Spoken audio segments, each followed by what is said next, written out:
Buenos días, soy la Miss Natalia Novelo. El día de hoy vamos a estar con ustedes acompañándolos en esta asesoría 29 de mayo. Vamos a ver dos temas muy importantes a manera de repaso del trimestre número 3. Por lo tanto, vamos a iniciar con el primer tema que es tecnología y también vamos a ver reproducción asexual. Al finalizar esta asesoría, vamos a tener como aprendizaje esperado que identifiques cómo van los cambios tecnológicos, van favoreciendo al avance en el conocimiento de todos los seres vivos. ¿Ves? Vamos a poder comparar la diversidad de formas de reproducción como la reproducción asexual, que son el resultado de la evolución. Los subtemas que nos vamos a enfocar son la tecnología al servicio de la naturaleza y la reproducción sexual en animales. Acompáñenme. Bien, vamos a iniciar con esta actividad muy sencilla con el tema de Por lo tanto, en el inciso A me dice que es una captura de la imagen del sujeto, es decir, de la especie de manera natural en su entorno, en su ecosistema. Estas especies inclusive pueden ser hasta las más difíciles de observar. Muchas veces vemos en los programas de televisión, como es National Geographic, Animal Planet, que saben de todo lo que es la morfología y el ciclo de vida de la especie. Y les ponen imágenes que diríamos, ¿de qué manera pueden lograr obtener esas imágenes? Por lo tanto, hoy en día sabemos que el uso de la tecnología lo hemos aprovechado y favorecido a la persona, a la especie, inclusive como lo vemos en estos momentos. De tal forma que en nuestro inciso B también me dice que es un dispositivo que capta los movimientos físicos y estos van a ir registrándose con el paso. Recuerden que cuando vimos este tema les puse el ejemplo de las tortugas. En este tema vimos cómo el número de tortugas que iban a poner los huevos en la orilla del mar regresaban y estas cuando iban a eclosionar regresaban al mar. Por lo tanto, esta tecnología podía contar cuántas especies de tortugas regresaban al mar, cuántas eclosionaron. Por lo tanto, es un dispositivo que ayuda también a conocer cuántas veces, imaginemos que pues no estamos en una tortuga, estamos en una especie que está en la selva, ¿cómo podemos identificar a esta especie? A veces conocemos que está ahí, una serpiente, está, tiene ahí su madriguera. Por lo tanto, esa serpiente podemos conocer cerca de ella el paso, cuántas veces sale, cuántas veces va, por ejemplo, por comida o en ocasiones solamente se encuentra cerca de su ecosistema. Por lo tanto, podemos también conocer a ese tipo de morfología de la especie. A su vez, tenemos otra tecnología que es el sistema satelital, tal cual me dice, va a calcular con una alta precisión la posición de cualquier especie que se encuentre en el planeta. De tal forma que si la especie, estamos hablando de aquí, de Cancún, y se va hasta el continente asiático o europeo, podemos identificar y conocer dónde se encuentra exactamente esa especie, porque es una especie con alta precisión y no importa en qué parte del mundo lo podemos identificar. ¿Qué tecnología estamos hablando? A su vez, también tenemos el éxito de un dispositivo electrónico que cuenta con el número de identificación único. Esto quiere decir que a la especie se le agrega una tecnología y esta especie de la misma manera puede encontrarse en cualquier parte del mundo y cuando es capturada para su estudio con el dispositivo podremos saber de dónde viene, quién lo implantó y de esta manera conocer un poquito más de la especie, de sus características morfológicas y evolutivas. Y por último tenemos una última tecnología que me dice que es una pequeña aeronave que vuelan a control remoto, es decir, que yo como científico voy a poder identificar y manipular este, esta tecnología para conocer el beneficio de la especie donde se encuentra. Por lo tanto, voy a poder monitorearlo desde el aire. Ahora bien, ya tenemos la descripción de las tecnologías. Ustedes van a poder identificarlas si gustan, pueden detener un momentito en la pantalla para poder realizar la actividad. Recuerden que esto es una autoevaluación para verificar que realmente lo que ya puse en práctica sea lo correcto. Vamos a analizar entonces nuestra siguiente diapositiva, cuál es la respuesta de cada una de las tecnologías. Tenemos entonces que el GPS es el inciso C, el microchip D, los sensores de movimiento B, los drones E y por último las cámaras fotográficas es el inciso A. ¿Está correcta tu respuesta? Espero que sí. Ten por seguro que te habrás acordado de cada uno de estos conocimientos del uso de la tecnología. Por lo tanto, vamos a poner ahora ciertos ejemplos para que podamos identificar que no solamente las tortugas tienen el uso de todos estos dispositivos, ya que la tortuga era un ejemplo. Por lo tanto, vamos a utilizar otras especies que también sirven y utilizan estos dispositivos para el beneficio de su estudio. Por lo tanto, tenemos el GPS. En el caso del GPS, tenemos animales domésticos que también lo pueden utilizar, como es el perro, puede ser un gato, que se pone como tipo collarín en la parte del cuello para identificar la ubicación. Solo que aquí recuerden que una parte negativa es que hay personas, ¿no? Humanos que para evitar su ubicación le pueden quitar y deshacerse del GPS y de esta manera, pues no podremos localizar a la especie. Sin embargo, vamos a saber más o menos qué ruta tomó. A su vez, también podemos encontrar a las aves. Vemos esas aves pues grandes, águilas, donde podemos ponerle, agregarle en la parte dorsal de la espalda un GPS.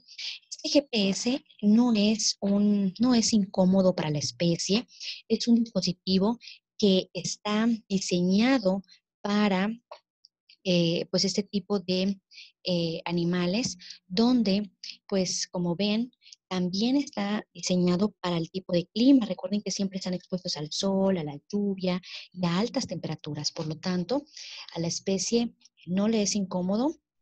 Tal vez se sienta un poco raro al tenerlo al principio, pero después pasa desapercibido. No crean que le está lastimando al animal.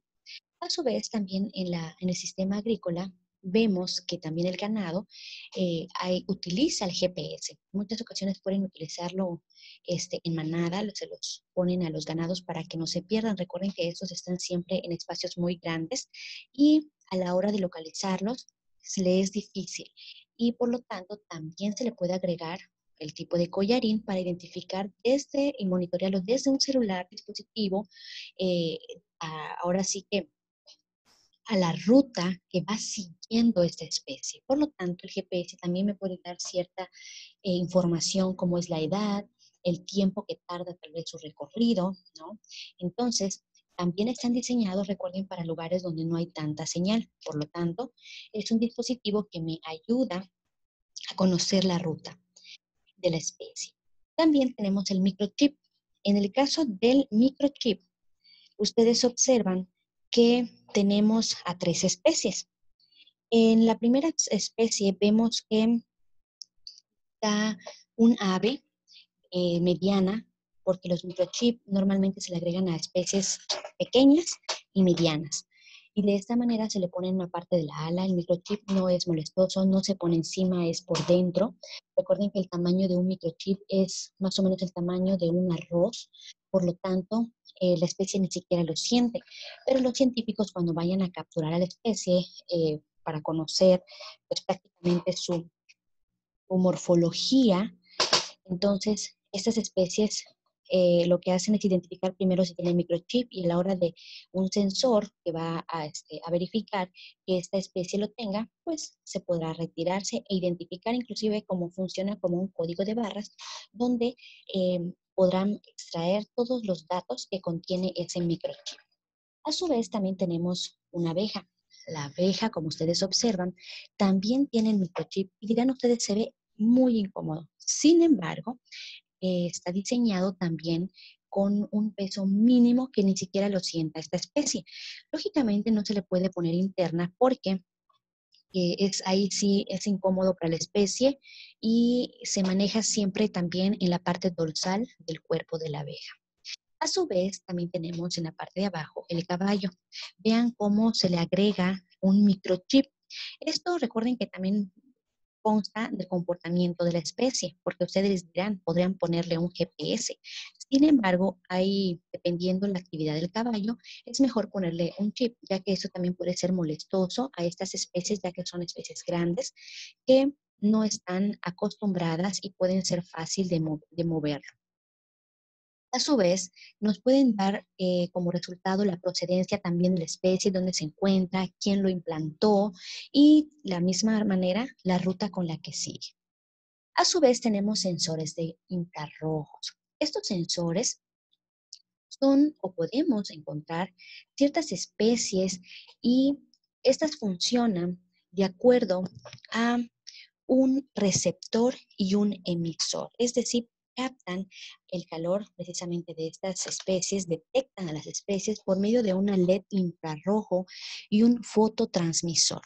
De esta manera van a poder conocer el desplazamiento de la especie, la velocidad de la especie y también van a poder medir la capacidad de la radiación electromagnética por medio del infrarrojo. A su vez tenemos cámaras trampa. Vean que en las cámaras trampa están colocadas como camuflaje en el tronco de los árboles. Se adaptan a ella y de esta manera la especie no podrá saber ni podrá observar con detalle que se está grabando o se está tomando una fotografía, dependiendo del tipo, porque también tenemos cámaras y también tenemos videocámaras.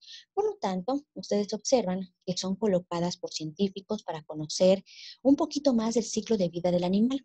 Y estos por lo regular son especies que son muy difíciles de atrapar en su medio natural, porque a veces son muy agresivos o casi imposibles, ¿verdad?, de atrapar inclusive un colibrí. Entonces, estas trampas se colocan, no hacen daño a la especie. Son curiosos porque vean, por ejemplo, en la parte derecha el jaguar sabe que hay algo que está observándolo porque hay una pequeña luz. Sin embargo, no es incómodo para el animal y no le hace caso. Por lo tanto, esta es una de las más utilizadas en la vida pues, cotidiana para la investigación de las especies en su área natural. Y de esta manera también puedo conocer la ruta que siguen, es decir, si van por alimento, si solamente van por reproducción, si solamente pasan y además el recorrido que hacen, si se mantienen mucho tiempo o se van muy rápido, porque a veces solamente es el paso. Además que podemos conocer el tipo de especie que se encuentra en ese ecosistema, en la población, tal vez el número de población que habita dentro del ecosistema. Y bueno, podemos concluir en este tema que gracias a estos dispositivos y a la tecnología, pues ha favorecido mucho a ese conocimiento que hoy en día tenemos de los animales. Esto nos puede facilitar la conservación precisamente de todo el hábitat donde se encuentra y los ecosistemas que tiene la especie. De esta manera podemos mantener la biodiversidad y la sobrevivencia, sobre todo, de aquellas especies que se encuentran en peligro de extinción. Ahora bien, teniendo este punto, vamos a pasar con nuestro siguiente tema, que es la reproducción asexual en animales. ¿Recuerdan qué es la reproducción asexual? Por favor, en su mente, atraigan todos esos conocimientos que ya debemos de saber cuando hablamos de la reproducción asexual, que es totalmente a la reproducción sexual y más conocida. Por lo tanto, estoy segura que lo que tú trajiste es que las especies que se reproducen de manera asexual son aquellas que no requieren de otro organismo y lo hacen por sí solas. Ahora bien, por lo tanto, esta reproducción va a consistir en que un organismo va a desprender una sola célula o también puede hablarse de un trozo o pedazo del cuerpo de ese individuo ha desarrollado y por lo tanto va a poder reproducirse de manera de un proceso mitótico y esta va a ser capaz de formar a un individuo completamente genéticamente hablando idéntico a ti. Ahora bien, ¿cómo funciona todo esto? Ustedes saben que hay varias especies que no sabemos cómo se reproducen. Sin embargo, el día de hoy vamos a acordarnos de un poquito del tipo de reproducción de algunas especies, inclusive un tanto extrañas. Tenemos primero, hay que entender que es un proceso mitótico lo que se lleva a cabo en lo que es la reproducción asexual. Pero ¿cómo es esto? Bueno, voy a platicar un poco de lo que sucede en el ciclo de la célula para la división. Por lo tanto, esta se divide en fases. La primera es profase. En la primera parte de la imagen es una imagen animada donde podemos visualizar e imaginar cómo se encuentra el ADN dividido en la célula. Y en la parte superior vemos una imagen que se encuentra en un microscopio, cómo se ve desde un microscopio. Por lo tanto, en mi primera fase, que se le conoce como profase, se dice que todos los cromosomas van a estar dentro de lo que es la célula y consta de dos cuerpos idénticos que van a ser los cromosomas y van a estar unidos entre sí por un centrómero. Para ello, le va a dar y se va a preparar para la siguiente división, que va a ser la prometafase. La prometafase se dice que están compuestos por microtúbulos. Estos microtúbulos que observan son esos hilitos que ven en el centro de la célula y van a estar unidos con los cromosomas. Ya en esta fase vemos que los cromosomas ya son un poquito más idénticos, ya vemos que se observan mejor y por lo tanto se prepara para la siguiente fase, que es la metafase. En esta ocasión, y es la más importante, ya que aquí todo lo que son las cromátidas se alinean en el centro de la célula y están unidas a unos microtúbulos que estas a su vez están adaptadas a los centrómeros. Ahora bien, seguidamente, esta célula es como tener toda la información genética de la célula madre en la parte lineal, en el centro de la célula, para que en mi siguiente fase, que se le conoce como anafase, se pueda dividir de partes iguales, de tal forma que el siguiente individuo que se va a formar va a ser idéntico a su progenitor, porque toda la información genética se concentró y se dividió de partes iguales. Por lo tanto, aquí los cromosomas se han separado y se mueven a esos polos que son centrómeros, que se le conoce como anafase. Una vez sucedido esto, eh, la siguiente fase, la telofase, observamos que ya los cromosomas ya están en los polos, vemos que la célula ya se está dividiendo y todo el citoplasma que se encuentra dentro de la célula se empieza a dividir. Por lo tanto, en el proceso de la mitosis de la célula madre va a formar dos células hijas. Eso quiere decir que este proceso se va a llevar a cabo con la reproducción asexual, que es la base fundamental de la división. Por lo tanto, vamos a iniciar con la primera división mitótica que se va a llevar a cabo en la gemación, que es un tipo de reproducción asexual. Y esta consiste en que la célula se va a dividir en dos células hijas. Sin embargo, aquí van a ser de distinto tamaño. La porción menor se le va a conocer como gema y esta se va a separar y va a desarrollar otro organismo totalmente nuevo e independiente de la célula madre.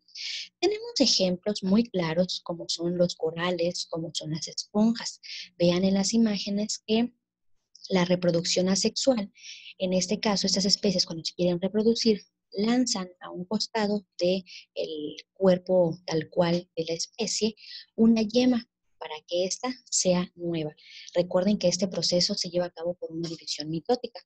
Otro ejemplo son en el caso de los protozoos, que también causan mal de Chagas y ese se le conoce como Trypanosoma cruzi. Además, hay otros ejemplos como los pluricelulares, especies como son las hidras, que también observen que se lleva a cabo una reproducción asexual por medio de la gemación. A su vez, tenemos otro tipo de reproducción asexual y esta es la más conocida, porque la fragmentación es cuando el cuerpo del animal se va a dividir en dos o más partes y cada una de ellas va a surgir completamente un individuo nuevo. Por lo tanto, vean en la imagen cómo esta división se va fragmentando hasta totalmente ser independiente de la célula madre y esta convertirse en el individuo nuevo e independiente. Y también se lleva a cabo en ese proceso de división mitótica. Otro de las reproducciones asexuales se llevan a cabo por medio de la partogénesis. Esta consiste en un óvulo sin fecundar y se va a desarrollar hasta convertirse en un individuo nuevo.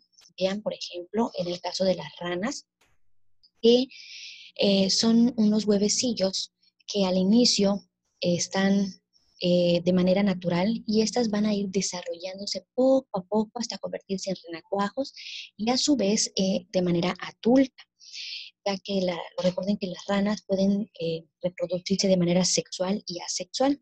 De esta manera se puede llamar asexual. Vean en la imagen, en la parte de abajo, cómo ese individuo se va haciendo independiente poco a poco y se van haciendo la división celular hasta convertirse completamente uno nuevo. A su vez, tenemos lo que son un ejemplo muy claro y muy atractivo en el caso de las abejas, ya que aquí se dice que cuando son abejas hembras es porque el huevo ha sido fecundado. Y esto se le conoce cuando el espermatozoide y el óvulo, recuerden que se unen. Se dice que se ha fecundado el huevo y va a dar como ejemplo y como resultado una hembra, ya sea obrera o reina. Pero si el huevo no se fecundó y se va a desarrollar de la misma manera que les acabo de explicar en el caso de las ranas, solito va a ir eclosionando, se dice que va a dar una abeja macho. Por lo tanto, se le va a conocer como zángano. Y este es otro tipo de reproducción asexual. Es la bipartición o división celular. Aquí es el más primitivo y el más antiguo, ya que aquí una célula da origen a dos idénticas entre sí. Y esto, la célula que les dio origen, pues va a ser independiente tal cual. Lo que va a significar que la célula no solo se divide a la mitad, sino también va a poder primero duplicar su información hereditaria, es decir, su información genética, todas las estructuras para cada célula pueda sobrevivir un organismo totalmente independiente de la de él. Por lo tanto, tenemos un claro ejemplo que son las bacterias y las algas. Ustedes observan cómo a partir de una se empiezan a multiplicar una y otra hasta que la bacteria decida ya no hacerlo.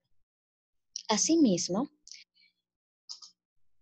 tenemos como conclusión que es muy importante saber que todos estos tipos de reproducción que acabamos de mencionar son procesos indispensables en la vida de un organismo y que gracias a esto podemos perpetuar la especie, por lo tanto, seguir con el equilibrio de un ecosistema. Además, los seres vivos exhiben gran variedad de formas de reproducción asociadas a su estructura, al funcionamiento, al tipo de ambiente y modo en que se relacionan con él. Por lo tanto, las adaptaciones asociadas a la reproducción son producto de un largo proceso de cambios, tanto morfológicos, fisiológicos y de comportamiento, que han ocurrido a lo largo de millones de años en la evolución. Por lo tanto, los cambios que acabamos de ver son cambios que se han generado a lo largo del tiempo y de la vida y que nos ayudan a perpetuar también a la especie y mantener un ecosistema en equilibrio. Muchas gracias.